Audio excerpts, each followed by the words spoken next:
Hello everyone, welcome to our channel Clear Net with us.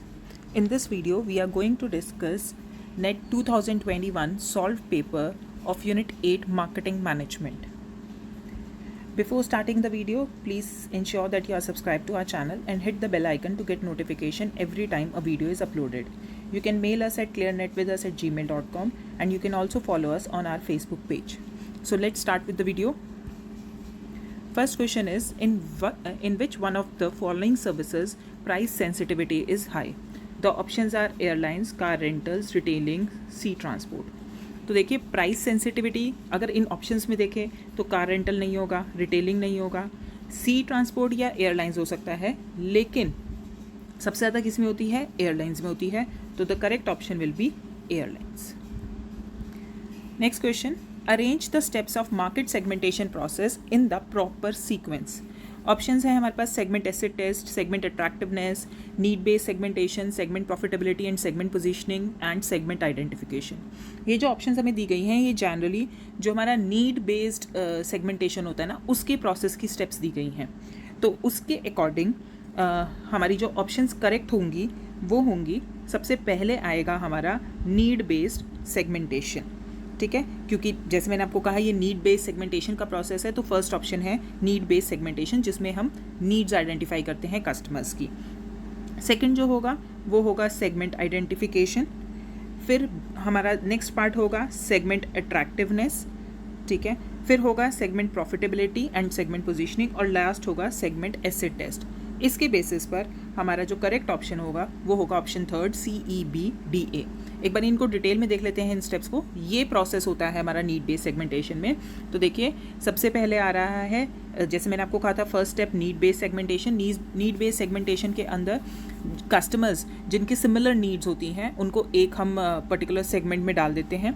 फिर हम segment identification करते हैं जैसे डेमोग्राफिक्स, लाइफस्टाइल, यूसेज, बिहेवियर के बेसिस पर उस सेगमेंट की फिर अट्रैक्टिवनेस चेक करते हैं. ठीक है, प्रॉफिटेबिलिटी देखते हैं कि कितने प्रॉफिट्स वो हमें अर्न करके देगी, हमें क्या वहाँ पर अपनी पोजीशनिंग करनी है, किस तरह से वो डिटरमाइन करते हैं. फिर हम सेगमेंट एसिड टेस्ट करते हैं. सेगमेंट एसिड टेस्ट वो होता है जहाँ पर ये चेक किया जाता है कि जो भी हमारी डिराइव्ड सेगमेंट्स है ना क्या वो डिफरेंटली रिस्पॉन्ड करेंगी to the variations in marketing mix we have done. अगर वो डिफरेंटली रिएक्ट करेंगी तब इसका मतलब सेगमेंटेशन प्रॉपर है. अगर वो डिफरेंटली रिएक्ट नहीं करती है मतलब सेगमेंटेशन प्रॉपर नहीं है. और लास्ट जो हमारा स्टेप है वो है मार्केटिंग मिक्स स्ट्रैटेजी. हम डिटरमाइन कर लेते हैं, फाइनल कर देते हैं. तो उस बेसिस पर हमारी करेक्ट ऑप्शन जो है वो ऑप्शन नंबर सी हो जाएगी. नेक्स्ट क्वेश्चन है, which one of the following generations is more pragmatic and individualistic. सबसे पहले प्रेगमेटिक का मतलब होता है प्रैक्टिकल, तो और इंडिविजुअलिस्टिक. ठीक है, तो अब हमारे पास ये चार ऑप्शंस हैं, baby boomers, generation X, generation Y and silent generation. अगर देखें तो इसका करेक्ट ऑप्शन जनरेशन एक्स है. थोड़े करेक्टरिस्टिक्स देख लेते हैं इन जनरेशन्स के. देखिए जनरेशन एक्स के जो लोग हैं वो 1960 से 1980s के बीच में बॉर्न होते हैं. ठीक है, और इनके आप करेक्टरिस्टिक्स देखें तो ये इनके करेक्टरिस्टिक्स मेंशन्ड है. ये स्केप्टिकल होते हैं, independent, casual approach, pragmatic, individualistic, adaptable. ठीक है, और बाकी जो आपको ऑप्शंस दी गई थी उनके फीचर्स ये हैं. जनरेशन वाई टेक सेवी होते हैं, फ्लेक्सिबल होते हैं. साइलेंट जनरेशन जो है वो ट्रेडिशनल वैल्यूज़ में बिलीव करते हैं क्योंकि ये बॉर्न होते हैं 1928 से 45 में. और बेबी बूमर्स जो हैं ये जनरली ये रिलेशनशिप्स को वैल्यू करते हैं, गोल सेंट्रिक होते हैं. तो ये कुछ करेक्टरिस्टिक्स थी और यहाँ पर आपको पर्टिकुलर करेक्टरिस्टिक दी गई है जो बिलोंग करती है जनरेशन एक्स को. नेक्स्ट क्वेश्चन है, factors that reduce price sensitivity are. अब आपको ऑप्शंस गिवन है. फर्स्ट है buyers can not store the product. मतलब यहाँ पर देखिए सबसे पहले प्राइस सेंसिटिव कंज्यूमर्स वो होते हैं जो थोड़ा भी प्राइस में ऊपर नीचे होता है ना तो वो अपनी बाइंग को डिले भी कर सकते हैं. ठीक है, अगर थोड़ा प्राइसेस बढ़ गए तो वो बाइंग को डिले कर सकते हैं, वो खरीदेंगे नहीं. तो यहाँ पर कहा है कि उनकी इस आदत को रिड्यूस, वो कौन से फैक्टर्स हैं जो उनकी प्राइस सेंसिटिविटी को रिड्यूस करता है. अगर फर्स्ट ऑप्शन है buyers can not store the product, अगर बायर स्टोर नहीं कर सकता है प्रोडक्ट, ठीक है, तो उस केस में वो उनकी प्राइस सेंसिटिविटी को रिड्यूस करेगा. Then we have the expenditure is a large part of the buyers total income. मतलब जो बायर की टोटल इनकम है उसका लार्ज पोर्शन जो है वो उस पर्टिकुलर प्रोडक्ट पे जा रहा है. तो क्या वो उसकी प्राइस सेंसिटिविटी को रिड्यूस करेगा? नहीं करेगा. फिर है buyers are aware of substitutes. अगर मार्केट में सब्सटीट्यूट्स अवेलेबल हैं और आप जो प्रोडक्ट यूज़ कर रहे थे उसका प्राइस महंगा हो गया है तो आप ऑब्वियसली सब्सटीट्यूट्स पे स्विच कर जाओगे, so it does not reduce. The product is used in conjunction with assets previously bought. ठीक है, जो आपके पास पहले से एसेट है उसके साथ यूज़ करना है। अगर आप वो एक तरह से कॉम्प्लीमेंट्री प्रोडक्ट है, अगर आप नहीं यूज़ करोगे उसके साथ यूज़ करना है आपको प्रोडक्ट, अगर आप नहीं यूज़ करोगे तो जो एसेट है वो भी बेकार जाएगी, तो वो आपकी प्राइस सेंसिटिविटी को रिड्यूस करता है। Lastly, part of the cost is bond by another party. कोई और बेयर कर रहा है उसकी सपोज हाफ कॉस्ट, तो obviously that will also reduce your price sensitivity. तो कंसिडरिंग दिस हमारी ऑप्शन जो करेक्ट हैं वो हैं A, D, E। So the correct will be option number 2। Next, given below are two statements. The aim of marketing is to make selling superfluous. Second statement is marketing should result in a customer who is ready to buy. सबसे पहले superfluous का मतलब होता है unnecessary. So the aim of marketing is to make selling unnecessary. ये statement जो है वो पीटर ड्रकर ने कही थी। ठीक है, अब इस statement में क्या कह रहे हैं हम कि मार्केटिंग का जो एम है वो ये होता है कि हम ऐसा प्रोडक्ट डिज़ाइन करें जो कस्टमर आके हमसे सामने से मांगे। तो बेसिकली जो मार्केटिंग का एम है वो सेलिंग को अननेसेसरी बनाना है। It is correct. Second, the marketing should result in a customer who is ready to buy. Obviously, so both the statements are correct. ठीक है, तो इसके बेसिस पर हमारा जो ऑप्शन करेक्ट है वो है first option, both statement 1 and 2 are correct.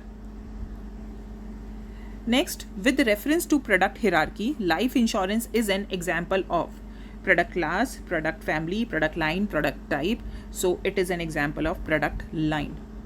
जी देख लेते हैं। देखिए, ये हमारी ये हिरार्की होती है प्रोडक्ट की, नीड फैमिली, प्रोडक्ट फैमिली, फिर प्रोडक्ट क्लास आता है, फिर प्रोडक्ट लाइन, फिर प्रोडक्ट टाइप और फिर आइटम।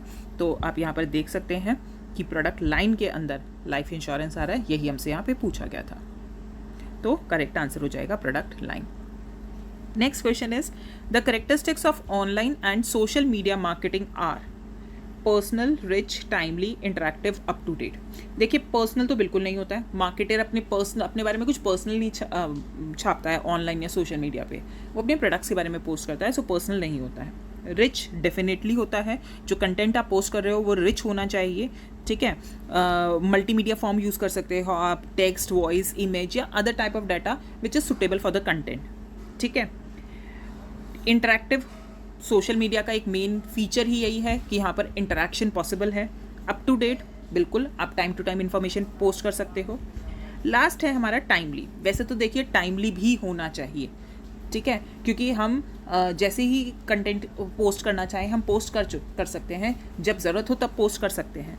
लेकिन जो नीचे ऑप्शंस दी गई हैं ना, नीचे ऐसी कोई ऑप्शन नहीं है जिसमें हमारे पास B, C, D, E option तीनों हो। हमारे पास जो नीचे ऑप्शंस हैं उसमें हमारे पास सिर्फ B, D, E का ही ऑप्शन है, ठीक है, जो यहाँ पर फिट बैठता है। तो टाइमली होना चाहिए बट यहाँ नहीं दिया है, और अब आंसर की को देखते हुए हम यही कह सकते हैं B, D and E only. Next question is, constituents of integrated marketing are customers, price, communications, products and services and channels। अब देखिए, ये इंटीग्रेटेड मार्केटिंग अगर आपको याद हो, ये होलिस्टिक मार्केटिंग का वन ऑफ द कंपोनेंट है, ठीक है, और उसके अंदर कस्टमर्स जो हैं वो नहीं आते हैं, कस्टमर्स रिलेशनशिप मार्केटिंग में आते हैं। इंटीग्रेटेड मार्केटिंग में हमारी बाकी चारों ऑप्शंस आती हैं, so that means the correct answer will be C option, B, C, D and E only। Next question is, which one of the following vehicles is used when traffic building is the consumer promotion objective? सबसे पहले यहाँ पर हम sales promotion की बात कर रहे हैं। सेल्स प्रमोशन में जो टूल्स कस्टमर्स के लिए अडॉप्ट किए जाते हैं, मार्केटर जो अडॉप्ट करता है उनके बारे में बात कर रहे हैं। हमारे पास ऑप्शंस हैं catalogue offers, coupons, discount sales and special events. The correct answer is special events.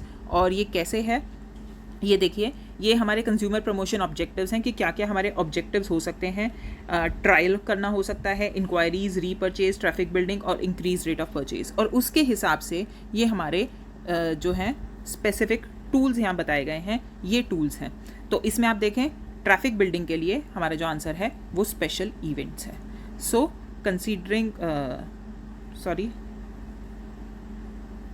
Considering this in mind, इसका करेक्ट आंसर हो जाएगा स्पेशल इवेंट्स।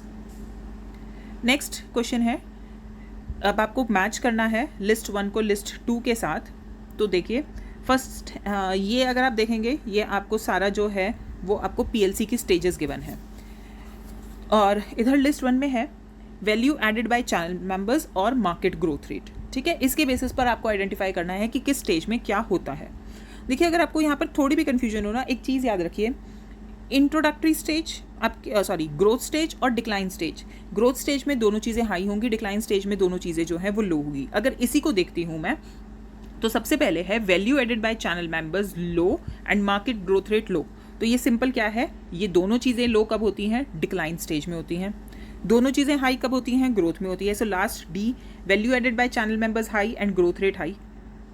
ठीक है, ये यहीं से अब आप देख लीजिए, फर्स्ट का फोर्थ और लास्ट का सेकंड, ये सिर्फ और सिर्फ हमारा जो आंसर मैच कर रहा है ये ऑप्शन डी से कर रहा है। मतलब अगर आपको मैच्योरिटी और इंट्रोडक्शन स्टेज में कोई कंफ्यूजन है भी कि क्या चीज़ हाई और क्या चीज़ लो होगी, आप मैच द फॉलोइंग में तो स्पेसिफिकली ये टेक्निक यूज़ कर सकते हैं कि आपको अगर 2, 3 ये भी पता है आंसर्स, करेक्ट आंसर्स पता है, तो उसके बेसिस पर आप पूरा जो है आंसर वो कर सकते हो। बाकी भी देख लेते हैं हम। जैसे बी में देखिए, value added by channel members जो है वो हाई है और ग्रोथ रेट जो है वो लो है, तो वो इंट्रोडक्टरी स्टेज होती है। और जब ग्रोथ रेट हाई होती है लेकिन value added by channel members low होती है, वो मैच्योरिटी स्टेज होती है। So the correct option is option 4th। Next question is requirements for effective market segmentation are accessibility, differentiation, measurable, viable, intensity in competition. अगर हम ऐसे सोचें तो ये सारी ही ऑप्शंस जो हैं वो करेक्ट होनी चाहिए, लेकिन नीचे आप ऑप्शंस देखेंगे, आपको ऑल ऑफ द अबव या ABCDE ऑप्शन नहीं गिवन है। आपको जो मैक्सिमम ऑप्शन गिवन है वो 4th ऑप्शन गिवन है, विच इज़ ACDE। इसका मतलब ये डिफरेंशिएशन यहाँ से कट कर रहा है। ये आंसर वैसे तो गलत है, लेकिन अब पेपर में यही आया था, आंसर की के हिसाब से देखें तो आपका करेक्ट भी ये बन रहा है। अगर आपने मार्केट सेगमेंटेशन पढ़ा है तो आपको पता है डिफरेंशिएशन एक रिक्वायरमेंट होती है इफेक्टिव मार्केट सेगमेंटेशन की, तो ये करेक्ट होना चाहिए, सारी ऑप्शंस करेक्ट होनी चाहिए, लेकिन एज पर आंसर की हमारे पास यही ऑप्शन है तो हम यही देख सकते हैं। Then we have arrange the following steps of market feasibility study in the sequential order. सबसे पहले मार्केट फिजिबिलिटी क्या होता है? मार्केट फिजिबिलिटी स्टडी वो होती है जो हेल्प करती है हमें डिटरमाइन करने में एक पर्टिकुलर मार्केट की कंडीशन। ठीक है, जैसे फॉर एग्जांपल कि क्या उस मार्केट में सफिशिएंट डिमांड होगी कि हम जो प्रोडक्ट वहाँ पर सर्व करेंगे उससे हमें प्रॉफिट्स अर्न होंगे। ये हम मार्केट फिजिबिलिटी स्टडी में जो है वो पढ़ते हैं। अब ऑप्शंस को अगर हम देखें तो सबसे पहले जो आएगा यहाँ पर वो आएगा estimation of demand in the target market of different price levels. फिर सेकंड आएगा forecasting sales based on demand estimation and competitive analysis. फिर थर्ड आएगा estimating the cost of serving the market segment. ठीक है, और लास्ट आएगा based on the cost and anticipated sales revenue calculating the break even price and the sales volume. तो इसको देखते हुए हमारा करेक्ट ऑप्शन जो है वो ऑप्शन नंबर 2 हो जाएगा। ठीक है, ये मार्केट फिजिबिलिटी स्टडी जो है ये न्यू प्रोडक्ट डेवलपमेंट प्रोसेस का एक पार्ट है। ठीक है, ये हमारा स्टेप होता है मार्केट फिजिबिलिटी चेक करना, तो उसका ये पार्ट है, उसके हिसाब से आपको ये करना है। नेक्स्ट क्वेश्चन है again match the following. Match में आपके पास 2 लिस्ट दी गई हैं, एडवर्टाइजिंग एजेंसीज मेंशन की गई हैं और कौन सी ब्रांड की वो एडवर्टाइजिंग कर रहे हैं ये पूछा गया है। ये बिल्कुल एक टेक्निकल क्वेश्चन है, अगर आपको पता है एग्जैक्टली तभी आप इसको कर सकते हो। जैसे O&M जो है वो हमारी किसकी है? O&M जो है वो कैडबरी की है। ठीक है, मैककेन एरिक्सन जो है वो हमारी मास्टर कार्ड की है। त्रिकाया ग्रे जो है वो प्रॉक्टर एंड गैम्बल की है और JWT जो है वो हमारी नेस्ले की है। तो इसके हिसाब से हमारा करेक्ट आंसर है ऑप्शन नंबर 2। नेक्स्ट है which of the following is not true about rural markets. Options हैं print media is not necessarily impactful in rural markets, wrong. Print media effective होता है। Rural customer is price sensitive, yes होता है। No significant change may be required in advertising copy, बिल्कुल ज़रूरी नहीं है कि जो आपने अर्बन एरिया के लिए ऐड बनाई है वो रूरल एरिया में काम नहीं करेगी। बहुत मतलब चेंजेस करने पड़ जाते हैं बहुत बार, लेकिन वो बहुत कोई इंपॉर्टेंट चेंजेस नहीं होते हैं, बहुत सिग्निफिकेंट चेंजेस नहीं होते हैं, तो बिना चेंज के भी काम चल जाता है और थोड़ा बहुत चेंज भी करना पड़ सकता है। नेक्स्ट लास्ट है हमारे पास product should be simpler and easy to use, service and maintain. हाँ जी, ये भी करेक्ट है। तो इसका मतलब हमारा जो ऑप्शन है यहाँ पर वो कौन सा आएगा? Print media is not necessarily impactful in rural markets. Next question है which one of the following is true for consumers. ये तो बहुत ही सिंपल क्वेश्चन है। सबसे पहले उसने कहा है consumers are rational and think in a linear manner. Not true. Consumers हमेशा रैशनल नहीं होते हैं। कंज्यूमर्स रैशनली भी डिसीजंस लेते हैं, इमोशनली भी लेते हैं। ठीक है, फिर है हमारे पास culture and society have relationship to customers thought and feelings. बिल्कुल, जो कल्चर एंड सोसाइटी है वो हमारे कंज्यूमर के थॉट्स पर, कंज्यूमर के डिसीजंस पर बहुत इम्पैक्ट डालते हैं। तो सॉरी, फर्स्ट ऑप्शन में रॉन्ग आएगा, ये राइट हो गया। फिर है consumers can be motivated to believe and internalise messages the way marketer desires. क्या कंज्यूमर हमेशा मैसेजेस को उसी तरह से लेता है जो जिस तरह से मार्केटर उसको चाहता है कि वो परसीव करें? नहीं। Then consumers can explain their thought and behaviour. क्या कंज्यूमर आपको बता सकता है उसने ये डिसीजन, हमेशा बता सकता है उसने ये प्रोडक्ट खरीदा, क्यों खरीदा? नहीं बता सकता। So the correct option here will be culture and society have relationship to customers thoughts and feelings. Next question है which of the following can be categorised as information processing services. The options are legal services, health care, education and management consultancy. अगर इसमें से information processing service देखें तो वो legal services होती हैं।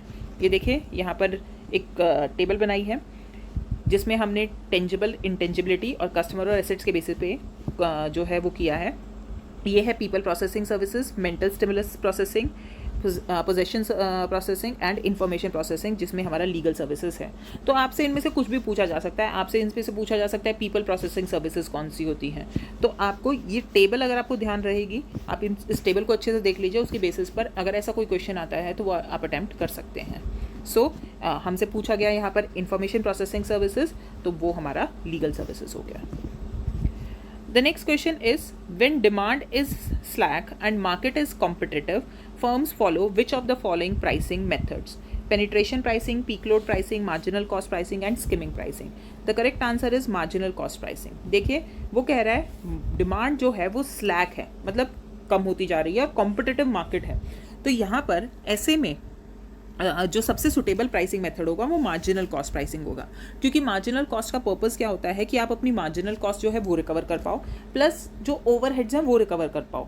ठीक है, ये प्राइसिंग स्ट्रैटेजी सुटेबल होती है उन इंडस्ट्रीज़ के लिए जो डोमिनेटेड होती है, जिसमें बहुत बड़े बड़े प्लेयर्स होते हैं, कंपटीशन जो है वो बहुत ज़्यादा होता है, तो वहाँ पर मार्जिनल कॉस्ट प्राइसिंग जो है वो बेटर होती है।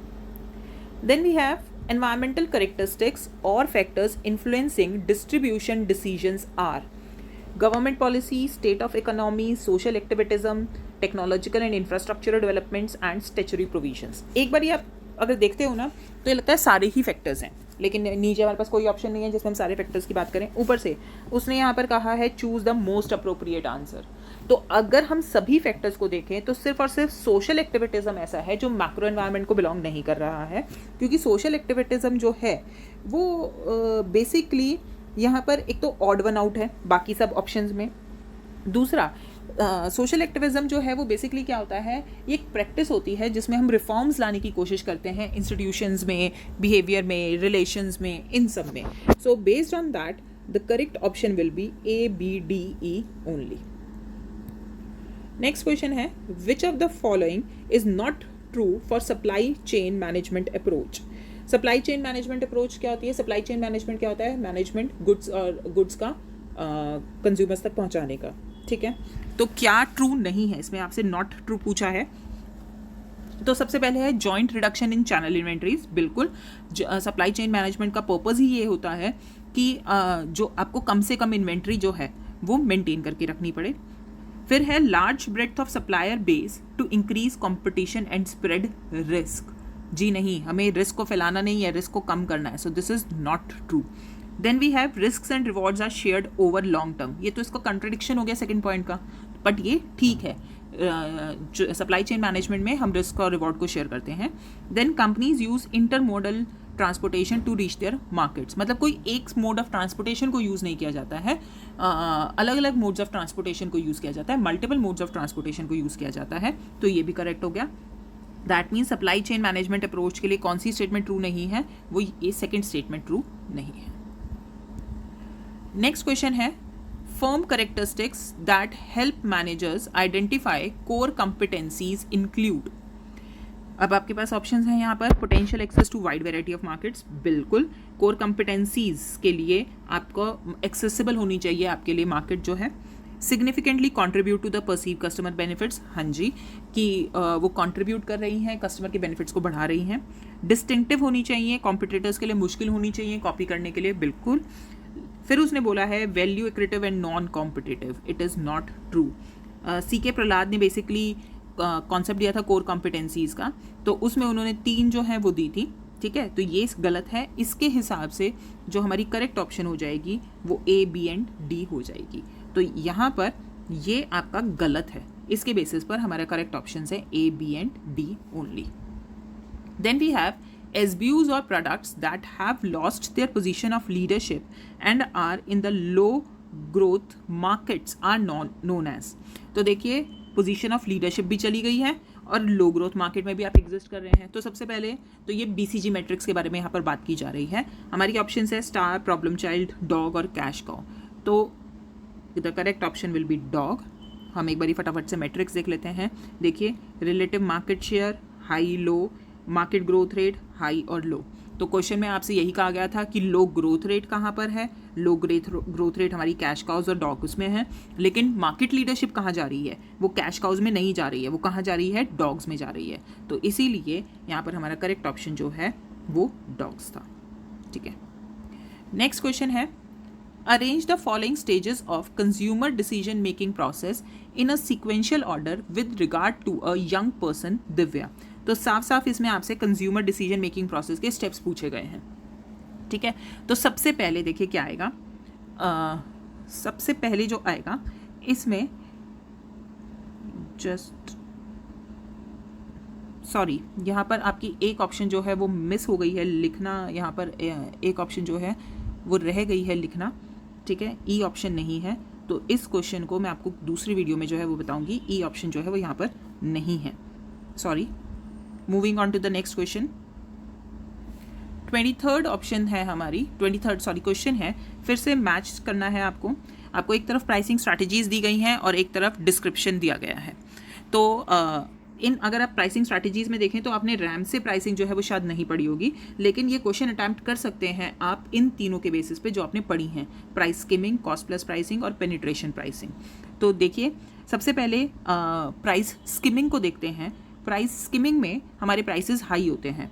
सो इसका जो प्राइस स्किमिंग है वो क्या है, setting a high price when a product is first introduced and gradually lowering prices as it gains scale, ठीक है। फिर है हमारी cost plus pricing. Cost plus pricing का है it is full cost pricing strategy that also includes markup for target return, degree of competition, price elasticity and availability of substitutes. और last है penetration pricing. Penetration pricing जो है उसके लिए हमारे पास है firm charges lower price at the ongoing price to gain market entry. तो अब हमारे पास रैम से प्राइसिंग के लिए ऑप्शन नंबर 3 बचा है। तो इस बेसिस पर हमारा जो करेक्ट आंसर हो जाएगा वो ये 3rd आंसर हो जाएगा। रैम से प्राइसिंग वैसे मैं आपको बता देती हूँ क्या होता है। रैम से प्राइसिंग में बेसिकली क्या होता है, जितनी लो इलास्टिसिटी होती है ना प्रोडक्ट की डिमांड में, उतना ही हाई मार्कअप चार्ज करता है मार्केटियर। ये हमारी रैम से प्राइसिंग जो है वो होती है। नेक्स्ट है 24th question, which of the following is not true while determining length of distribution channel. Options है हमारी the larger the market size, the longer the channel.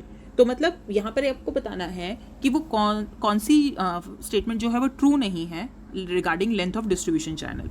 तो जितना बड़ा मार्केट साइज होगा उतना ही लॉन्गर चैनल होगा, जी बिल्कुल करेक्ट है। फिर सेकंड वो बोल रहा है if the average lot size is large it is better to have a longer channel. So अगर आपका एवरेज लॉट साइज लार्ज है तो क्या इसका मतलब है कि आपका लॉन्गर चैनल होना चाहिए? बिल्कुल ज़रूरी नहीं है। So this is not true. फिर है if the product and market require a high level of service it is advisable to keep a shorter channel. बिल्कुल, जैसे हाई लेवल ऑफ सर्विस का मतलब आप ले सकते हैं, एग्जाम्पल ले सकते हैं आफ्टर सेल्स सर्विसेज। तो अगर शॉर्टर चैनल होगा तो वो बेटर होगा। Then we have if customers shop for an assortment of products it demands for a water channel of distribution. ये कंप्लीटली ट्रू भी नहीं है और कंप्लीटली फॉल्स भी नहीं है, मतलब और चैनल्स भी यूज़ किए जा सकते हैं, सिर्फ और सिर्फ वाटर चैनल यूज़ किया जाए ये ज़रूरी नहीं है, ठीक है। तो बट आपको एक ही ऑप्शन सेलेक्ट करनी है और जो कंप्लीटली स्टेटमेंट फॉल्स है वो है आपकी सेकंड स्टेटमेंट, ठीक है।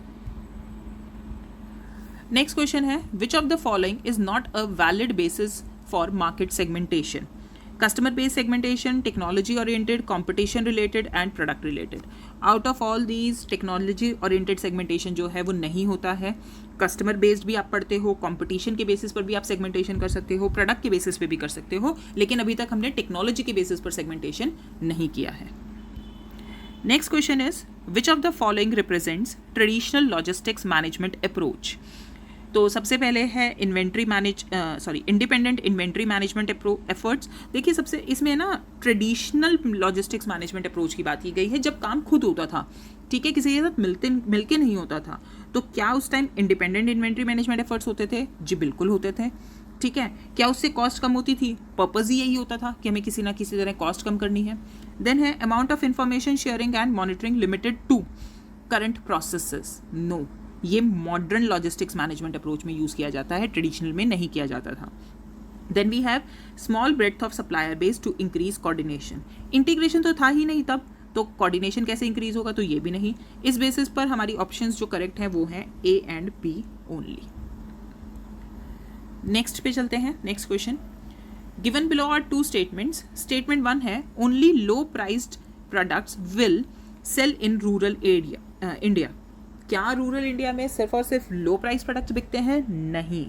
देखिए यहाँ पर ओनली टर्म यूज़ की गई है, अगर ये ओनली नहीं होती तो भी ये स्टेटमेंट ट्रू हो जाती कि हाँ लो प्राइस प्रोडक्ट्स भी बिकते हैं, लेकिन सिर्फ और सिर्फ लो प्राइस बिकते हैं ऐसा ये ट्रू नहीं है। Then rural consumers are a homogeneous load. क्या सबकी एक ही पसंद होती है? वहाँ कोई डिफ्रेंसिएशन, कोई हिट्रोजिनिटी होती ही नहीं है? बिल्कुल होती है, तो ये भी गलत है, मतलब दोनों स्टेटमेंट जो है वो गलत है। So both the statements are incorrect. Next question है, लास्ट क्वेश्चन है ये हमारा, skimming pricing strategy delivers results. सबसे पहले स्किमिंग प्राइसिंग स्ट्रैटेजी क्या थी? जिसमें इनिशियली हाई प्राइसेस चार्ज किए जाते हैं और बाद में प्राइसेस को लो कर दिया जाता है। तो ऑप्शंस क्या है? When the size of the market is large and it is a growing market. नहीं, तब हम पेनिट्रेशन प्राइसिंग स्ट्रैटेजी अडॉप्ट करते हैं, क्योंकि मार्केट बड़ी है, ग्रो हो रही है, तो हम लो प्राइसेस से स्टार्ट करते हैं। फिर है when the product is perceived as enhancing the customer status in society. अगर कस्टमर का स्टेटस बढ़ रहा है सोसाइटी में उस प्रोडक्ट से, तो वो हाई प्राइसेस पे करने को रेडी होगा, तो यहाँ पर हम स्किमिंग प्राइसिंग स्ट्रैटेजी यूज़ कर सकते हैं। Then we have when the firm uses it as an entry strategy. वैसे तो देखिए एंट्री स्ट्रैटेजी में दोनों यूज़ होती हैं, डिपेंडिंग अपॉन द प्रोडक्ट की pricing skimming pricing strategy adopt होगी या पेनिट्रेशन होगी, लेकिन अभी हम ऑप्शंस के हिसाब से देखते हैं। लास्ट है when the target market associates quality of the product with its price. हम ये मानते हैं जितनी अच्छी क्वालिटी है उतना ज़्यादा प्राइस होगा, तो मतलब हाई प्राइस पे करने को भी रेडी होते हैं कंज्यूमर्स। तो हमारी बी और डी ऑप्शन तो सही है, लेकिन हमारे पास नीचे कोई ऑप्शन नहीं है जिसमें बी सी डी आ रहा हो, तो इस बेसिस पर हम यह मान रहे हैं कि वो ट्रीट कर रहा है कि एंट्री स्ट्रैटेजी हमेशा पेनिट्रेशन ही होनी चाहिए। तो हमारी करेक्ट ऑप्शन हो गई बी डी ओनली।